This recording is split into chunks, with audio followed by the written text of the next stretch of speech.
Hello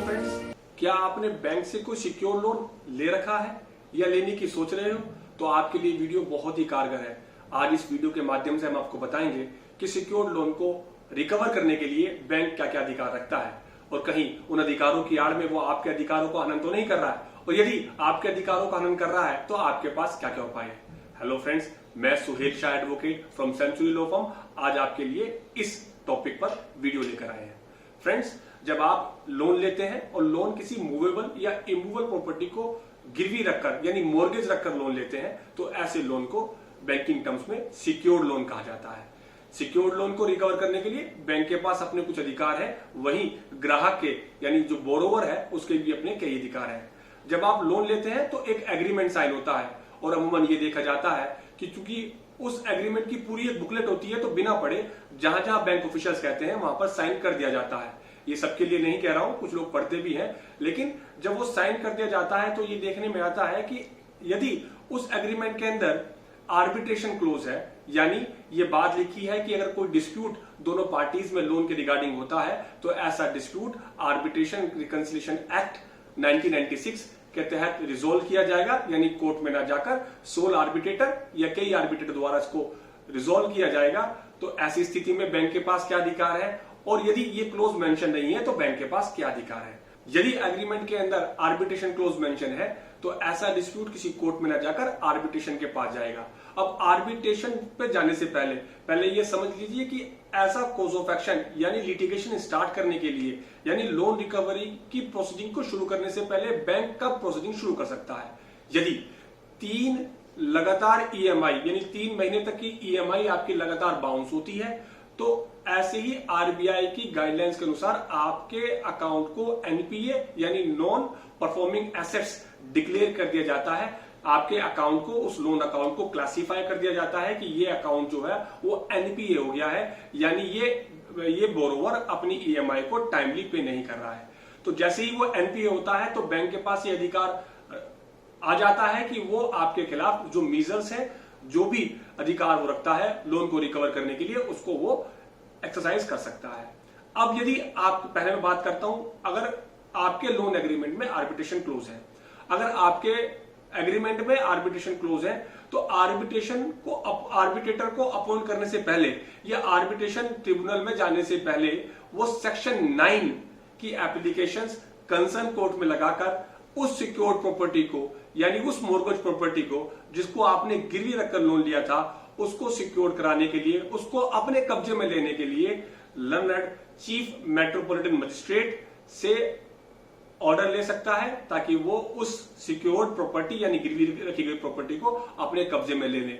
उनके ये तर्क होता है कि ऐसा ना हो कि जब मैं कोई प्रोसीडिंग स्टार्ट करूं तो आप गिरवी प्रॉपर्टी को डिस्पोज ऑफ कर दें, सेल आउट कर दें या उसका निस्तारण कर दें। उससे बचने के लिए सेक्शन 9 की एप्लीकेशन ऑफ आर्बिट्रेशन एक्ट के लगाकर वो ऐसी प्रॉपर्टी को, गिरवी प्रॉपर्टी को अपने कब्जे में ले लेते हैं। ये तो हुई आर्बिट्रेशन प्रोसीडिंग शुरू होने से पहले की बात। और आर्बिट्रेशन, मान लो उन्होंने सेक्शन 9 की एप्लीकेशन नहीं लगाई, मॉर्गेज प्रॉपर्टी को अपने कब्जे में नहीं लिया और आर्बिट्रेशन प्रोसीडिंग स्टार्ट हो जाती है, तो ऐसे में वो आर्बिट्रेटर के सामने सेक्शन 17 की एप्लीकेशन लगाकर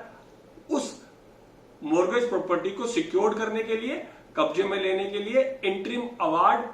पहले ही डिस्पोजल से पहले ले सकते हैं। आर्बिट्रेशन की पूरी जानकारी के लिए हमारी वीडियो पहले हम बना चुके हैं, हमारे चैनल पर जाकर आप उसको देख सकते हैं कि आर्बिट्रेशन की पूरी प्रोसीडिंग कैसे होती है, आर्बिट्रेटर कैसे अपॉइंट होते हैं और आर्बिट्रेशन की प्रोसीडिंग को किस तरह से एक्सरसाइज किया जाता है। इसके लिए आप हमारे चैनल पर जाकर हमारी वीडियो देख सकते हैं, हम पहले ही डिटेल वीडियोस पर बना चुके हैं।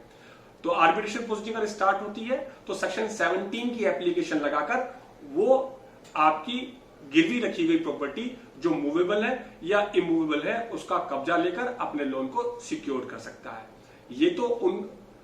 एग्रीमेंट्स की बात हुई जिसमें आर्बिट्रेशन क्लोज थी। अब अगर आर्बिट्रेशन क्लोज नहीं है तो दोस्तों फिर एक एक्ट है, जिस एक्ट का नाम है Securitisation and Reconstruction of Financial Assets and Enforcement of Security Interest Act. बड़ा लंबा सा नाम है, मैं जानता हूं, तो इसलिए हम शॉर्ट में इसको सरफेसी एक्ट बोलते हैं। सरफेसी एक्ट सुनते हुए आप बहुत बार ये वर्ड सुन लोगे। अगर आपने लोन ले रखा है तो ये एक्ट आपके लिए बड़ा ही आसान तरीके से आप सुनते रहेंगे। सरफेसी एक्ट, सरफेसी एक्ट लंबा सा नाम है, ऊपर ये नाम आपको दिख जाएगा इसकी फुल फॉर्म। दोस्तों अब सरफेसी एक्ट अगर यानी आर्बिट्रेशन क्लोज आपके लोन एग्रीमेंट में नहीं लिखी है तो फिर बैंक जो है वो सरफेसी एक्ट को एक्सरसाइज करेगा। इसके अंदर क्या होता है कि अगर आपकी वही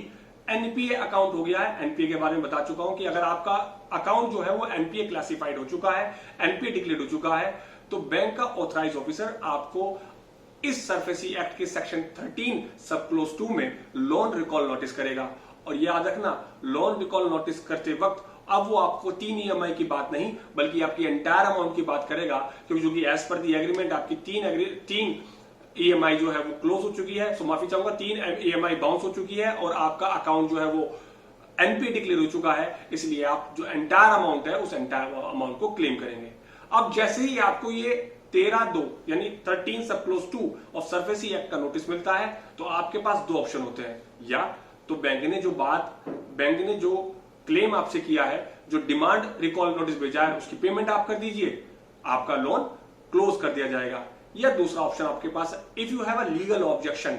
कि नहीं आपके पास एक लीगल ऑब्जेक्शन है, क्योंकि दोस्तों 13(2) के बाद दे हैव 60 डेज टाइम जो वो आपको ग्रांट करेंगे। If you have any objection यानी अगर आपको कोई आपत्ति है कि कोई बैंक की कैलकुलेशन गलत है या कोई आपका या उनका कोई प्रॉमिस हुआ है या कोई भी लीगल ऑब्जेक्शंस आपको है, तो सेक्शन 13 सब क्लोज 3A में आप अपने ऑब्जेक्शंस को रेज कर सकते हैं। और जैसे ही आप ये ऑब्जेक्शन रेज करेंगे, now it is a duty और बैंक इज लायबल कि आपको 15 डेज के अंदर आपके उन ऑब्जेक्शंस के जवाब को कम्युनिकेट करे या उन ऑब्जेक्शंस को रिमूव करे। अगर वो ऐसा नहीं करता है तो उसकी एंटायर प्रोसीडिंग खराब हो सकती है। और आपका ऑब्जेक्शंस का रिप्लाई करने के बाद, आपके ऑब्जेक्शंस को रिमूव करने के बाद, या आपने अगर कोई ऑब्जेक्शन लिए ही नहीं तो 13(2) के 60 दिन बाद वो अपना नया मीजर यानी सेक्शन 13 सब क्लोज 4 के अंदर जो मीजर्स दे रखे हैं उनको अपना सकते हैं। आमतौर पर बैंक आपकी उस सिक्योर्ड प्रॉपर्टी यानी उस मोर्गेज प्रॉपर्टी जो गिरवी रखी गई प्रॉपर्टी है उस पर सिंबॉलिक पोजीशन ले लेते हैं। 13(4) का एक नोटिस देते हैं आपको, 13 सब क्लोज 4 का एक नोटिस देते हैं और आपकी उस सिक्योर्ड प्रॉपर्टी पर, आपकी उस मोर्गेज प्रॉपर्टी पर वो सिंबॉलिक पोजीशन ले लेते हैं, अपना कब्जा ले लेते हैं। और ऐसा कब्जा लेने के बाद अब बैंक के पास अधिकार होता है कि वो सेक्शन 14 की एप्लीकेशंस कंसर्न सिविल कोर्ट में लगाकर एक रिसीवर अपॉइंट करा सकते हैं जो जाकर फिजिकल पोजीशन उस प्रॉपर्टी की दिला दें। जहां मेट्रोपॉलिटन सिटीज की बात करता हूं तो वहां CMM यानी चीफ मेट्रोपॉलिटन मजिस्ट्रेट को ये पावर है, और जो अदर स्टेट्स की बात करता हूं, अगर हरियाणा की बात करूं तो वहां डिस्ट्रिक्ट कलेक्ट्रेट को ये पावर है कि वो एक रिसीवर अपॉइंट करे ताकि और वहां ये दिखा दें कि हमने 13(2) और 13(4) की कंप्लायंस को पूरा किया है। उसके बाद वो एक रिसीवर अपॉइंट कर देते हैं। कहीं इंडिपेंडेंट रिसीवर होता है, कहीं तहसीलदार साहब होते हैं, कहीं वकील साहब होते हैं। कोर्ट जिसको भी उचित समझती है उसको रिसीवर अपॉइंट कर देती है और वो आकर पूरा अधिकार रखते हैं पुलिस फोर्स के साथ आपके उस मॉर्गेज प्रॉपर्टी, उस गिरवी प्रॉपर्टी को अपने कब्जे में ले सकते हैं। अगर वो इमूवेबल प्रॉपर्टी है तो भी अपने कब्जे में ले सकते हैं। अब दोस्तों अगर ऐसा कोई नोटिस आपको मिला है और आप 13(4) को सिंबॉलिक पोजीशन ले लिया है और आप उसको चैलेंज करना चाहते हैं, yes you have a right, आपके पास ये अधिकार है कि आप 13(4) के उस सिंबॉलिक पोजीशन के नोटिस को विद इन 45 डेज, याद रखें दोस्तों 45 दिन के भीतर भीतर आप उस 13(4) के नोटिस को चैलेंज कर सकते हैं बिफोर दी ऑनरेबल डेब्ट रिकवरी ट्रिब्यूनल, DRT इसको हम शॉर्ट में बोलते हैं। भारत में बहुत सारी जगह DRT स्टैब्लिश है, उसकी जानकारी आपको मिल जाएगी, नेट पर अवेलेबल है। डेब्ट रिकवरी ट्रिब्यूनल में सेक्शन 17 की एप्लीकेशन लगाकर, आप सेक्शन 17 की एप्लीकेशन लगाकर इन दोनों नोटिस यानी 13(2) के नोटिस और 13(4) के नोटिस को चैलेंज कर सकते हैं और आपकी मेरिट और आपकी बात सुनने के बाद ऑनरेबल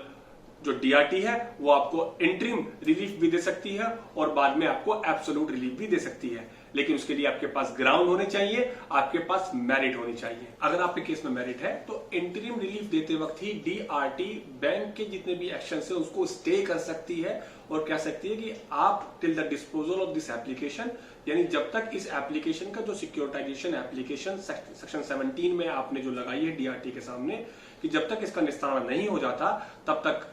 बैंक इस लोन के अगेंस्ट कोई भी कोर्सिव मेजर्स को इस्तेमाल नहीं करेगा, यानी प्रॉपर्टी का ऑक्शन नहीं करेगा, यानी प्रॉपर्टी से आपको बेदखल नहीं करेगा और प्रॉपर्टी पर फिजिकल पोजीशन कब्जा नहीं लेगा। फ्रेंड्स, आमतौर पर यह होता है कि अगर आपने अपने ऑब्जेक्शंस रेज नहीं करे या आपने डीआरटी की शरण नहीं ली, डीआरटी से कोई अप्रोप्रिएट ऑर्डर अपने फेवर में नहीं कराया है, तो ऐसी स्थिति में आपकी प्रॉपर्टी यानी जो मॉर्गेज प्रॉपर्टी है उस पर कब्जा लेने के बाद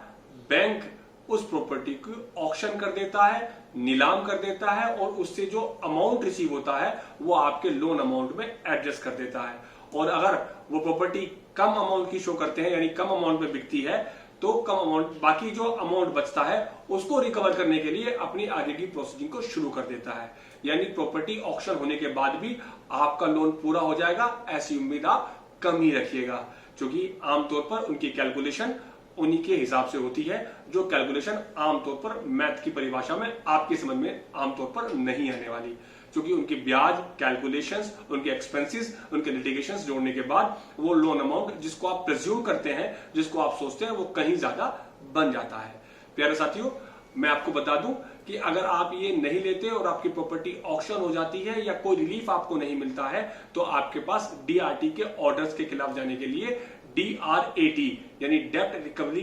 अपीलेट ट्रिब्यूनल आपके पास है। लेकिन वहां दोस्तों ऑर्डर के अनुसार, एक्ट के अनुसार आपको 25% अमाउंट कम से कम जमा करना पड़ता है। और आप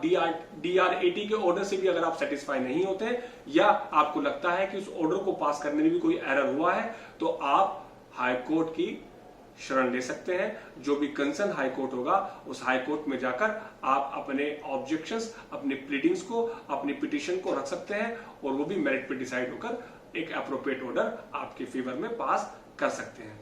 एक बात और जान लीजिए कि डीआरटी का जो क्षेत्रीय वित्तीय क्षेत्रीय अधिकार है वो 20 लाख रुपए के लोन या उससे ऊपर है। यानी अगर बैंक अपने लोन को रिकवर करने के लिए एप्लीकेशन यानी ओए ओरिजिनल एप्लीकेशन फाइल करता है डीआरटी के सामने तो आपको वहां से नोटिस होगा, तो याद रखना उसको कंटेस्ट करना, उसमें अपियर होना और अपना जवाब दाखिल करना और उसको लड़ना बेहद जरूरी है, वरना आपकी एब्सेंस में आपको एक्स पार्टी डिक्लेयर कर उनके फेवर में आरसी यानी रिकवरी सर्टिफिकेट इशू कर दिया जाता है। याद रखना ये रिकवरी सर्टिफिकेट के अगेंस्ट रिकवरी ऑफिसर्स आपको नोटिस करते हैं, या तो आपके अरेस्ट वारंट इशू हो जाते हैं या आपकी प्रॉपर्टी को ऑक्शन या जितनी भी बाकी प्रोसीडिंग्स है उनको शुरू कर दिया जाता है और अल्टीमेटली लोन को रिकवर किया जाता है। मुझे उम्मीद है कि आपको मेरी दी गई जानकारी बेहद पसंद आई होगी। आपने अगर अभी तक हमारा चैनल को सब्सक्राइब नहीं किया है तो हमारे चैनल को सब्सक्राइब कीजिए, वीडियो को लाइक कीजिए और हमारे social media platform Instagram, Facebook के लिंक आपको डिस्क्रिप्शन बॉक्स में मिल जाएंगे। आप लेटेस्ट वीडियो और ज्यादा जानकारी के लिए वहां भी हमें फॉलो कर सकते हैं। उम्मीद करता हूं आप हमारे साथ जुड़े रहेंगे और अपनी लीगल जानकारी को बढ़ाते रहेंगे। धन्यवाद। Thank you.